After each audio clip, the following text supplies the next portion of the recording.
नमस्कार। आज काही प्रशासकीय जे अधिकारी असतील त्यांना लाच घेताना पकडलं जात आहे, अनेक घोटाळ्यामध्ये सापडले जात आहेत आणि त्याचबरोबरीने काही मंत्री असतील, काही आमदार असतील, काही खासदार असतील, त्यांचे सर्वांचे घोटाळे बाहेर येत आहेत। पण हे घोटाळे बाहेर येत असतात, लाच घेताना पकडले जातात आणि नंतर ह्यांना सूट दिली जाते। म्हणून वारंवार घोटाळे करण्यासाठी आणि लाच घेण्याकरिता ह्यांची आज हिंमत वाढत चाललेली आहे। म्हणून मी या सरकाराला एक सल्ला देऊ इच्छितो,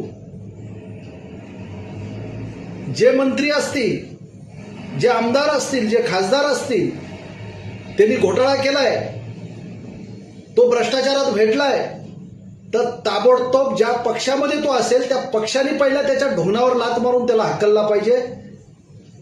त्याच्याकडे आमदारकी असेल, खासदारकी असेल, तो मंत्री असेल, तर एका संविधानिक खुर्चीचा त्याने अपमान केलेला आहे।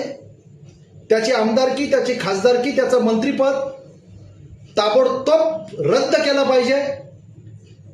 कोणता अधिकारी असेल, कोणता कर्मचारी असेल, त्यांनी समजा भ्रष्टाचारामध्ये तो मिळालाय, तो लाच घेताना पकडला गेलाय, तर फक्त त्याला निलंबित करून चालणार नाही।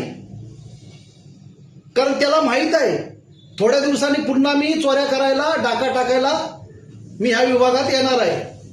म्हणून त्याला सेवेतून बडतर्फ करण्याचं काम केलं पाहिजे आणि त्याची जितकी बी संपत्ती असेल ती संपत्ती शासनाने जप्त करण्याचं काम केलं पाहिजे।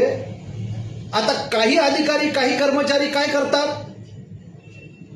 त्यांना माहित आहे की आम्ही चोऱ्या करतोय, मग आमची उद्या इन्क्वायरी लागेल, मग ते नातेवाईकांच्या नावावरती संपत्ती करतात। मग त्यांचे नातेवाईक त्यांच्या घरातले जवळचे शोधले पाहिजे, त्यांच्याही संपत्तीची चौकशी केली पाहिजे आणि त्याच्यामध्ये तेही दोषी आढळले तर तीही संपत्ती जप्त करण्याचं काम केलं पाहिजे। हे सगळे प्रकार केले जातील त्यावेळीच हा चोऱ्या करण्याचा, भ्रष्टाचार करण्याचा आणि लाच घेण्याचा प्रकार थांबला जाईल आणि ह्या देशाची मालक असणाऱ्या जनतेला खऱ्या अर्थाने न्याय मिळाला जाईल। नाहीतर वारंवार ह्या जनतेची फसवणूक करण्याचं काम होत आहे, हे कुठेतरी थांबलं पाहिजे।